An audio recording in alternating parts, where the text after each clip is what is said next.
Hello, everybody. Thanks so much for joining today's Inspire podcast. I'm so excited to welcome another amazing partner to the Integrity family, and I'm really excited about this podcast. We got a lot of things we're going to jump into here real quick, but I am thrilled to announce that the Hemati Insurance Agency has joined the Integrity family, and I'm joined here by their founder, Eric Hemati. Eric, thanks so much for joining us, man. Thank you. Yeah, thank you for having me. Hey, we've known each other for a long time. This is going to be a lot of fun just to try to catch up on a lot of different angles. And I appreciate you joining Integrity at this time. And I'm excited about the integrity effect that we will see and all the different things that the opportunity will present itself here. But tell us a little bit about your agency and what you guys have been working on. So I got my insurance license in 2003, so 20 years this year. Yeah. Wow. For most of that time, I was kind of I bounced around. You know, I worked for the captive company for 5 years. Till I got vested, and then I was like, I'm semi-retired for a few years and got into the bar business. We talked about that. Yeah. But about 3 years ago, we decided to go independent and started bringing on new carriers. Yeah. And through an integrity partner. And I started learning about integrity and what integrity is capable of. And so we've been working towards, hopefully becoming a partner for the last couple of years. So this is exciting for me. Yeah, listen, it's super exciting for us. And I love the idea of especially, and you and I have talked about this, about the switch from being a captive agent to an independent agent. Really, it's our job, and one of the most important parts we do here at Integrity and just what we believe in is giving consumers choice and making sure that we put consumers in the middle of everything, and they're at the heart of everything we do. In fact, even the Integrity Eye, the blank space in the middle, is to represent one consumer at a time. And so I know that whenever you left that, there's a transition, but it truly puts your customers in a better position, right? Big time, because it takes you from being a product person or a salesperson, right, which I've always been proud to be a salesperson. I like to sell, as fun, but it takes the focus from here's my product, here's why you should get this, and here's why this is better than what you have. And it's more like, hey, tell me about your situation. You're more of a detective, more of a doctor, more of you're searching for a problem, searching for a solution. And you're giving them the right coverage that meets their individual needs, right? And that's so important. Now, talking about salespeople, you had an interesting job in college that I think also set you up for so much success in this business. Tell us about that. Yeah. So I was in seminary, and I was going into the ministry, I thought. Hey man, you got to sell Jesus in that case. So that's sales. Right. That's what I thought. Yeah, exactly. So I got recruited to sell books door to door, like study guides, basically, in college. It was straight commission. They would take you to Nashville. You had like a week of sales training. Because at the time, we were college kids, didn't know anything. So they teach us the sales cycle, teach us how to prospect, teach us how to knock on doors. And then they would assign you to like a territory. And so like my first summer, I got sent to Pennsylvania, and I got a county. And so they would send you up. And so it was me and like two other guys. We were in a headquarters, and then you'd have maybe 10 headquarters that would meet together for a Sunday meeting. And you would work Monday through Saturday, 12, 13-hour days, knocking on doors, trying to sit down with 20 people a day to do a presentation of the books, straight commission.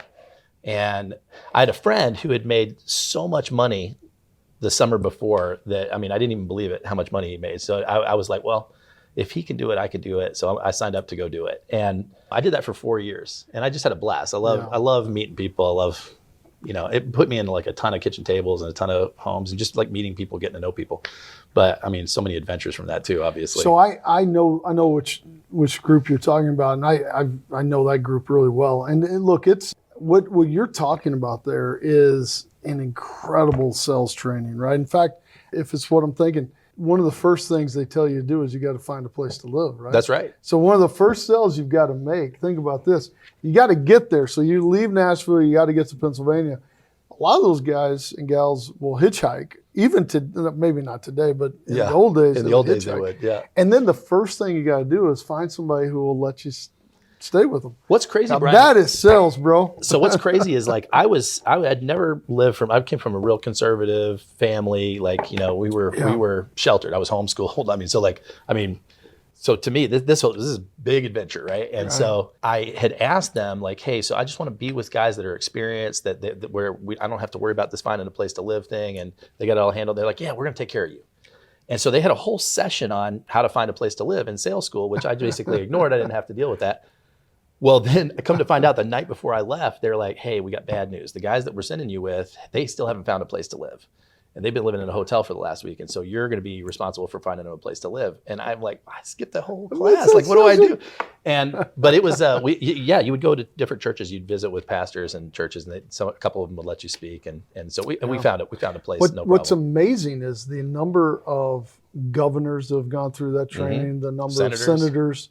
We've got some integrity partners that have gone through that training. I've actually gone to meet with those guys. This is an incredible organization that what they've done. And I mean, but that is like amazing sales training from that perspective. Now, I understand when you got in the insurance business, you were just like most of us, right? You're trying to figure out like, is this for me? But you had an experience with a neighbor that really changed your kind of perspective about what we do, right? Yeah. Well, so the guy that recruited me to sell insurance at the very first, he had done that program, and that's how he knew who I was. Right. And so he called me up and said, hey, I'm starting a company. I'd like to talk to you about it. And you'd get pitches like that as a book person or whatever. So I met the guy for breakfast, and he starts pitching me on this supplemental health insurance, cancer policy, basically. And I didn't know anybody had gone through cancer. But the money, that he would do the money, and he's like, here's how much money you can make. And to me, it was very impressive at the time because I was not doing so well. But I could, and the way they were going to prospect is go door to door prospecting with no leads. And I just couldn't, I was like, man, I've already done that. I don't want to do that again. And so I turned him down. And so a few months later, my next door neighbor, I was 27, she was 24. She got diagnosed with breast cancer. So she was a teacher, public school teacher, and her husband had a corporate sales job. So the two of them were making a good living, both insured, health insurance. And when she went through cancer, she used up all her sick days. Her fellow teachers donated their sick days to her. But then they ran out of sick days, so they let her go. She lost her insurance. They lost their house, lost their car. They had to move in with a family from the church. And she did manage to beat the cancer that first round. So it was, that first round was okay. But I just realized from a financial standpoint, like, man, this is that could be me, And they were totally doing everything right, totally insured. They just didn't have that coverage, And so I called the guy back and I said, hey, listen, I get it now. I get why people need that. And then it was, I think for me, thinking, because nobody, I have a 4-year-old son, right? He's not running around saying, I want to be an insurance man when I grow up. And his dad is an insurance man, but I mean, he wants to be an astronaut or whatever, right? Yeah. I don't think any of us, we're all probably in this business by accident. All of us. And so for me, that was like, okay, I get why this is meaningful. I can find meaning in this. And then now over the years, it's been so fun as we've worked with agents around the country. That's the biggest thing people are looking for is meaning in their work. And one of the biggest things, personal growth and meaning. And so the fact that you can sit down with families and help them solve real problems that they're going to have, that they've either had or will have, that's massively powerful. What a great way to live. Yeah, look, I think you hit on something that's really important. I mean, I think everybody wants purpose and meaning. In fact, at our last partner meeting, I went through this whole discussion about Start With Why, which is a great book by Simon Sinek, and really what's the purpose of what we do. And then you think about all the sacrifices that people have made to help get us here. Now, you and I were talking about even your family, right? And the sacrifice your family's gone through. Your dad was born in Iran and came to this country for school, right? So right. Let's talk about that story, because I know he impacted you in such a big way. Yeah, big time, because he came here when he was 18, went to University of Texas, met my mom there, and he's always had it's not just a can-do attitude. It's like if he sets his mind to doing something, he's going to do it. And I think being around somebody like that really has impacted me in a great deal. Like, he never allow any excuses or anything like that. So when he was an executive for a big company, and then when that company, when they went through all the recessions in the 80s, he started as a computer consulting company in 1987. And this back when nobody had computers. He was selling, he was going into doctors' offices and real estate agents and attorneys, trying and to convince computerize them that they need to have a computer. Yeah. And they would, and so I worked in that business. I was 12, I want to say. We started building computers and building networks, and that's how I paid my way through, or saved up my money to buy my first car and all that stuff. And so when my dad, he's from Iran. He grew up Muslim, but he became a Christian when I was 7. And now he's a minister. So he got the call to go into the ministry at the same time that I was going to seminary, he was going to seminary. And And then I got expelled from seminary. He didn't. He's a minister now. But we've had such a There's really, a whole story there. Yeah, I feel like we've had a really amazing relationship. There's nobody I think that's impacted me more than my dad. And I think the biggest thing that he gave me was the idea that, hey, whatever you put your mind to do, that you can do it. And I was fortunate to hear that over and over, even when I didn't like hearing it. And I just feel like, there's so many people that don't get that message. They grow up feeling that, they're at the mercy of their circumstances or whatever. And if we can show up in that person's life as a, hey, no, actually, have you considered maybe it's this other way? And we provide all the bones for them to build the life that they want for themselves, for their children, for the legacy that they're trying to create. And at the same time, it's not like we're selling ice cream or something. I mean, we're covering families. We're making a big difference in what we do at the same time. Like it's a magical business. I couldn't imagine a better business to be in. It's an incredible business, and there's so much truth to that. And I love the fact that you recognize the gift that you were given with your dad telling you can do anything you set your mind to. I mean, there's so, and especially now you got little kids, and I think about that with my boys. It's like, my boys want to be Patrick Mahomes, and probably not happening, but don't tell them that. I'm like, of course you can be Patrick Mahomes, right? Because you want them to why not? Why not them, right? And I can think about the impact my mom had on me about just encouraging me in so many different ways and just saying, of course you can do it. Why not? Why not you, right? And so there's so much to that. And then this is such a incredible business because we help so many people. And we take most people don't realize that. I mean, people see the byproduct of the success, but if you think about the real people that we help on a daily basis, I mean, we're giving them hope in really tough times in so many ways. And I love that, we talk about being a holistic business in a lot of ways here at Integrity, about protecting people with their life, health, and wealth. And I really believe that especially middle America is incredibly underserved when it comes to financial services overall. But I know you've been really taking that to heart and building out holistic planning. And you guys, so you're primarily life-oriented business today, but a year or two ago, you said, look, I want to be more holistic, and you got into Medicare. How's that been going? Yeah, it's really exciting. So I got my start in supplemental health. That was kind of the universe I lived in, right? And then I remember we brought in life, my first life insurance policy. I was maybe 6-7 years in the business. And then when we went independent, we decided to focus more on life. I still had one supplemental carrier I worked with, but as we were cobbling together the agency.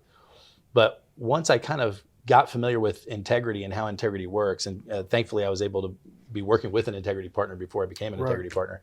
But when we decided to incorporate Medicare, for example, I didn't have a lot of expertise in Medicare. We just had we had clients that were asking us, so here we are sitting with somebody doing a final expense plan or an annuity or whatever, and they'd be like, hey, by the way, I don't know about can you help me with Medicare? Or we do a mortgage protection plan for somebody, and they'd be like, hey, by the way, my mom was just asking me, you do insurance, can you help my mom with her Medicare?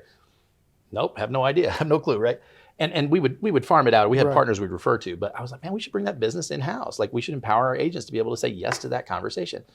And so that's where it was driven from. So we had these agents asking, hey, can we do Medicare? And so we, were able to, of course, we start with Google, right? Google, how do you do Medicare? Yeah. But what's amazing is after I kind of stabbed in the dark for a day or two, I was like, why am I doing this? We have all these resources. Yeah. So I literally picked up the phone and it literally in one day, I had 3 different meetings with top Medicare partners, people that have been in the business forever.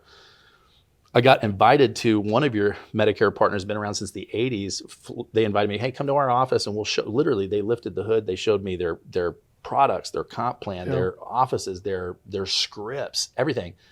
And they're just like, just use it. Whatever helps you, right? And now we chose to actually make a partnership with that company. That wasn't even part of the conversation though. It was just their heart was, how can we help you avoid all of the pitfalls that right?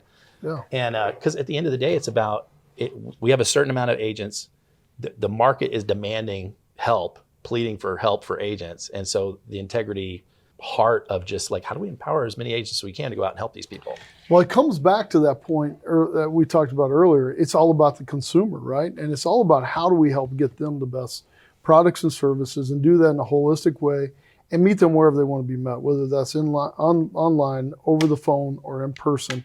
And we can help people no matter what. And that's such a big part of what we're doing. And I love the fact that you just said, listen, let's just talk to somebody. And don't try to figure this out on your own. That's a real powerful part of the integrity infrastructure is we've got experts in every aspect here. Well, may I say something too? Just my dad, one of the things he told me a long time ago, he's like, imitate first and iterate second. I love that. And I think so many times my instinct, just because I'd like to think myself as a smart person, we're like, oh, how would I do this if it was up to me? And we start with that rather than who out here is being successful that I can copy. And then once I'm achieving those results, then I'll add my flavor to it, Imitate first. Iterate second. Iterate second. That's some words to live by. Now, your dad, you said, came from Iran, went to University of Texas in Austin. Mm-hmm. And now you're based in Austin. And so I assume that's how you got there. And I understand not only have you been successful in the insurance business, you also opened up a successful bar and music venue in Austin called The Parish. Austin, for those of you who don't know, is an incredible music city and bar scene as well. But tell us about that, man. It sounds like that was a lot of fun. It was a lot of fun. So one of the things I love about this business is it gives you, if you're good at it, some capital you can deploy in different things, right? And so I had a buddy of mine who was starting a restaurant and had invited me to invest, and so I did. And he opened his restaurant concept, and when he opened it, the building that he opened in had this live music venue that was already there, and I guess just kind of came with the lease, right? And so later that year, I went through a divorce, and so as just kind of part of that life change, I was living in DC, and I was talking to him. He said, "Hey, why don't you just come down here and help me run this place? Because you own part of it. Just come on down." And so I did. I moved down to Austin, what was supposed to be 6 months, to do the South by Southwest and the Austin City Limits Festival in the summer. Yeah. Turned into the rest of my life. Ended up meeting my wife, and now our family's there. And, that's awesome. It's so funny the turns that you have in your life. So just the things that you think, oh, I'll never do that again, and then you end up, just being blessed beyond your wildest dreams, But yes, the Parish, in fact, is still there. We don't own it anymore, but it's one of the top live music venues in town. We had Slash there, we had My Morning Jacket there, Vampire Weekend. I met so many celebrities there. That was a lot of fun. Late hours, but a lot of fun. Yeah, late hours, but a lot of fun. Yeah. I also, talking about different things you enjoy to do, you're also a motorcycle guy. I'm not a motorcycle guy at all. In college, I rode a motorcycle. A buddy of mine, go to this house and we go back home with him, right? So you're in college and you're go back home and meet his parents and all that. And he's got a motorcycle in the garage. I'm like, dude, I've never driven a motorcycle before.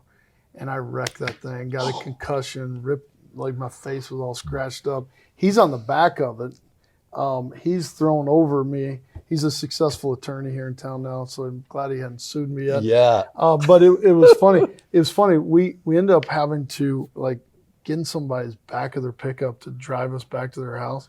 And his dad, after the wreck, his dad goes, I'll never forget this. His dad looks at the motorcycle, looks at us. I'm bleeding. I'm got a concussion. He's all screwed up. And his dad goes, I can't believe you wrecked my motorcycle. And he was so pissed about his motorcycle. He didn't care anything about us. I saw my buddy the other day. His buddy's named Kenny. I saw Kenny the other day.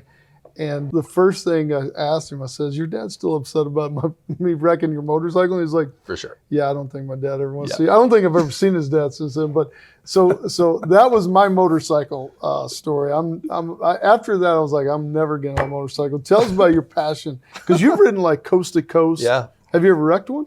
I have. Yeah, I laid one down. There's only two kinds of bikers, ones that have laid a bike down and ones who will lay a bike down. So that's the truth. I crashed a plane one time, and I kind of should say, let's not say that about pilots. You crash one plane and everybody wants to talk about it. But so how bad, did you get hurt? No, so thankfully I didn't. I had my girlfriend on the back of it at the time too, and neither one of us, we both walked away from it. The bike survived, and we had to do some work on it, but no injuries? We were riding from Austin to Lukenbach, so the man. country song, right? But oh my gosh! And we wrecked half the way there, We had a crew. We formed this motorcycle crew called the Lords of Leisure, LOL, Lords of Leisure. Yes, we had a patch and everything. You have like vests Yeah, and stuff? we did. A skull, laughing skull. Basically. So like the real biker dudes, were they like? Yeah, we're definitely the 99%, but we had a whole crew and we filmed it. So I have that actually on tape, the wreck. But we had a television show that we produced in Austin for about 5 years when we had the bar. Part of the Paris show. Yeah, it wasn't part of the Paris. It was a separate show. And so my buddy Lee, who was kind of the main character in this TV show, we were on cable. So I mean, it was direct access cable, but still cable, right? So I was, hey mom, I'm on cable. But he and I rode from Austin. He told me, he said, hey, I'm gonna ride to California. You want to come? And at the time, I was single. I was doing insurance kind of on the side. I had a web development business at the same time, and I was like, yeah, I can do this from anywhere. So we packed our saddlebags and headed west. Took 11 days, went all the way out to Malibu. Wow. And then came back through Vegas and across. Wow.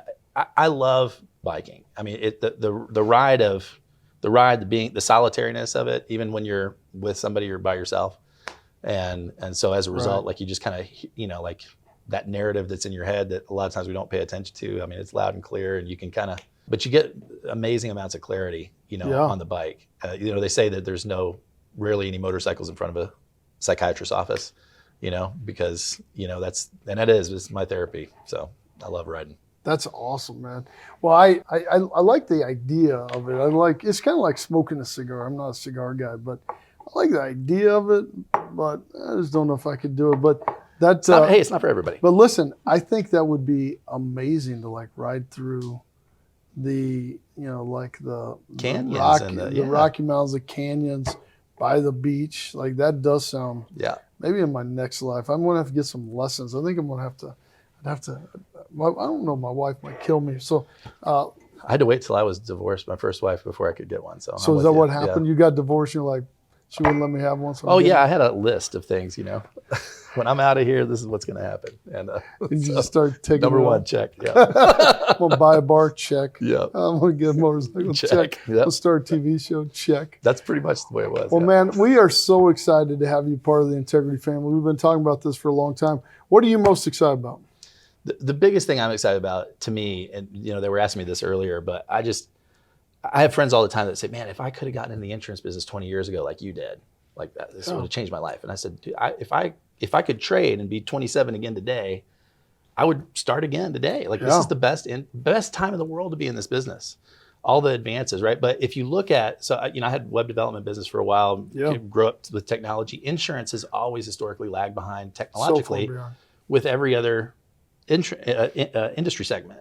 And so many things that are happening in insurance, are being copied because of other things that have already been proven to work other places. Well, what Integrity is doing, which I love and I've been excited about since I found out about it, is our passion is like, hey, let's bring the industry not only up to standard, but beyond, right? And that whole imitate first, iterate second. There's so much stuff that's already been proven to work, and we're just putting it all together, here on this platform. So I'm excited. I mean, I feel like, we're just getting started for us. I say that all the time, and I truly believe it. And I truly, we're passionate about innovating insurance and ultimately making it better for the American consumer, to make sure if we can make the agents' jobs easier, the agencies' jobs easier, to ultimately go out and be more efficient and serve more people, there's no limit to what we can accomplish. And bringing in great partners like yourself is another part of that, to say, how do we gain the scale to go and do that in a bigger way? So thank you so much for joining us. I'm so excited to welcome Eric to the Integrity family. The opportunity we have today, especially bringing in so many great young partners into the family, there's no limit to the success. And as you said, we're just getting started, and I truly believe that. I hope everybody has an amazing week. God bless you all, and take care.